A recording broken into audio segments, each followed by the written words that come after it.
Hello viewers, welcome to the session on Logistic Regression in Machine Learning. Please make sure to watch all the prerequisite videos for your clear understanding and to make best use of it. So now let's look at the definition of the logistic regression. It is nothing but a statistical method for analyzing a dataset in which there are one or more than one independent variables that determine a binary outcome. Here the key term is binary outcome. Here binary outcome implies that the dependent variable is dichotomous, that is, it only contains data coded as 1 or 0, that is either true or false. So now let's look at the formula of the logistic regression. As we have already discussed in our earlier slides, that the dependent variable of a logistical model can contain only two values, that is either 1 or 0, that is true or false. And further we need this S curve, and the formula which we used in this model is given as P is equal to 1 upon 1 plus e to the power negative b0 plus b1x, and by using this formula we obtain this S curve. And you can clearly see the difference between logistical model and linear model. I'm pretty much sure that you are slightly confused here. Don't worry, it's going to be completely clear in the upcoming slides. So, in logistical regression, we find the threshold value of this S curve. What is this threshold value? It is nothing but a middle point between two extreme values that the dependent variable can hold. And how can it help us in our prediction is that, consider an example, if y is equal to 0.8 and any data point which is above this threshold value, then it belongs to class A which is 1.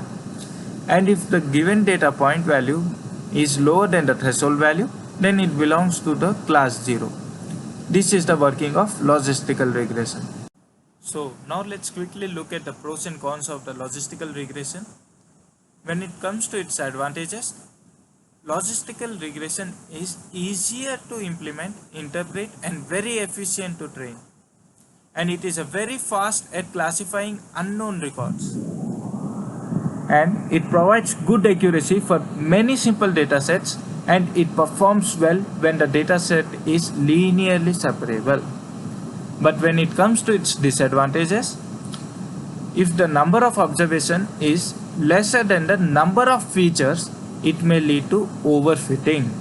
And one of the main limitations of the logistic regression is that the assumption of linearity between the dependent variable and the independent variables.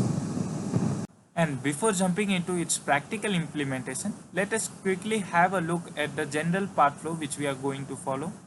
And it is much similar to what we have been doing till now. The only difference comes at step number 5, where we are going to implement logistic regression algorithm on our training dataset. So now it's time for your favorite hands-on session on logistic regression. So here I have imported all the important libraries and also read the dataset.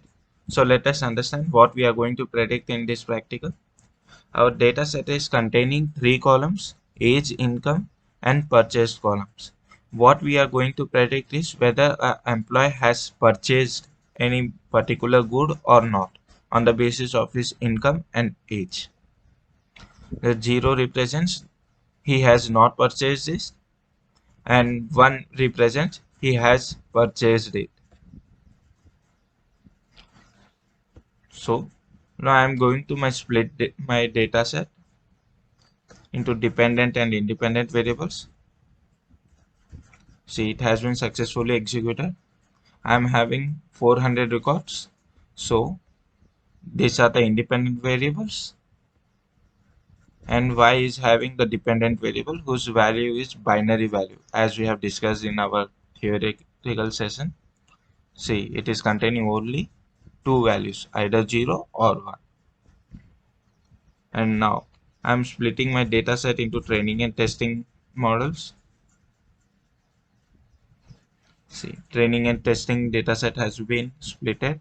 I have taken the testing size as 25%, means out of 400, 100 will be given as testing size, and I'm training my algorithm with 300 records. So what we are usually going to do now is, on the basis of X test, we are going to predict Y test. This is the Y test value which we are going to predict. Now we have to get the prediction value of this Y test on the basis of this X test. The algorithm is trained on our training data set. Means our algorithm is trained with this 300 records, and out of this we have taken 100 as our testing sample, and on this testing sample we are going to predict the output. Now as you can see, the training data sets, the independent variables are containing, there's a lot of difference between age and income. So what we are doing to apply here is standardization feature scaling, so that the values can be get reduced. See, it has been successfully executed. Now there is very minute difference between them. See, now I'm going to implement logistic regression algorithm on my training data set.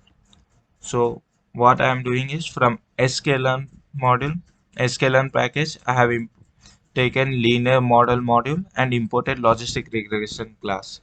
And from that I am taking an object classifier and assigning it to the class logistic regression. And from that I am fitting my training model to the logistic regression. Let's execute this chunk of code. See, it has been successfully executed.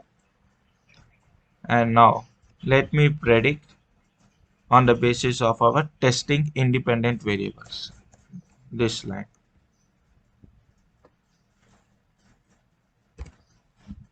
See, it has been successfully executed.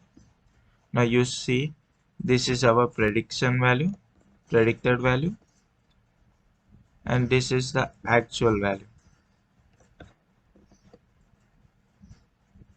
See, on number 7 it has predicted 1. Some errors are there. In 9 it has to be 0, but it has predicted as 1.